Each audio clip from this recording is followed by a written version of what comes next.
ಹೆಣ್ಣರಲ್ಲಿ 4 ವರ್ಗಗಳಿದೆ. ಅಸ್ತಿನಿ, ಚಿತ್ತಿನಿ, ಶಂಕಿನಿ, ಪದ್ಮಿನಿ. ಹೌದು. ಪದ್ಮಿನಿ ಅಂದ್ರೆ ಸುಂದರವಾದ ಹೆಣ್ಣು.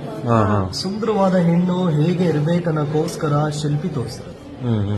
ಮಾಡಿ ಹುಬ್ದೋಡಿ ಕಾಮನ ಬಿಲ್ ತರ ಹುಬ್ಬಿದ್ರೆ ಕಾಮಾಕ್ಷಿ, ಮೀನಿನ ಆಕಾರ ತರ ಕಣ್ಣಿದ್ರೆ ಮೀನಾಕ್ಷಿ, ಚಂದ್ರ ತರ ಮುಖ ಇದ್ರೆ ಚಂದ್ರಮುಖಿ. ನೋಡಿ ಮೂಗಿದೆಯಲ್ಲ, ಮೂಗ್ ಎಷ್ಟಿದೆ ಅಷ್ಟು ಹಣೆ ಇರಬೇಕು. ಹೌದು. ಹಣೆ ಎಷ್ಟಿದೆ ಅಷ್ಟು ಗಲ್ಲ ಇರಬೇಕು. ಅದು ಪರ್ಫೆಕ್ಟ್ ಫೇಸ್. ನೋಡಿ ಮುಖದ ಉದ್ದ ಎಷ್ಟು ಬರುತ್ತೆ ಅಷ್ಟು ಹಣೆ ಇರಬೇಕು. ಇದೆಷ್ಟು ಬರುತ್ತೆ ಅಷ್ಟು ಹಣೆ ಇರಬೇಕು. ಆಮೇಲೆ ಈ ಕಿವಿಯಿಂದ ಈ ಕಿವಿ ತನಕ ಇದೆಷ್ಟು ಸೈಜ್ ಇದೆ ಅಷ್ಟು ಸೈಜ್ ಸೊಂಟ ಇರಬೇಕು. ಡಾನ್ಸ್ಗೆ ತುಂಬಾ ಈಸಿ. ನೋಡಿ ಕಾಲಲ್ಲಿ ಮೇಡಮ್ ಸೆಕೆಂಡ್ ಬೆರಳು ಉದ್ದ ಆಗಿದ್ರೆ ಅವರು ಸ್ವಲ್ಪ ಜೋರು ಅಂತ ಹೇಳ್ತಾರೆ, ಡಾಮಿನೇಟ್.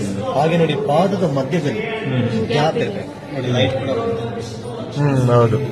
ಪದ್ಮಪಾದ ಅದೃಷ್ಟ ಅಂತ ಹೇಳ್ತಾರೆ. ಪದ್ಮಪಾದ ಅದೃಷ್ಟ. ಡಾನ್ಸ್ಗೂ ತುಂಬಾ ಈಸಿ.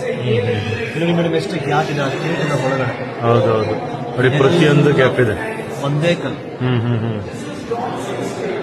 ಈ ವಿಗ್ರಹ, ಈ ಪ್ರಭಾವಳಿ, ಈ ಕಂಬ ಅಷ್ಟು ಕೂಡ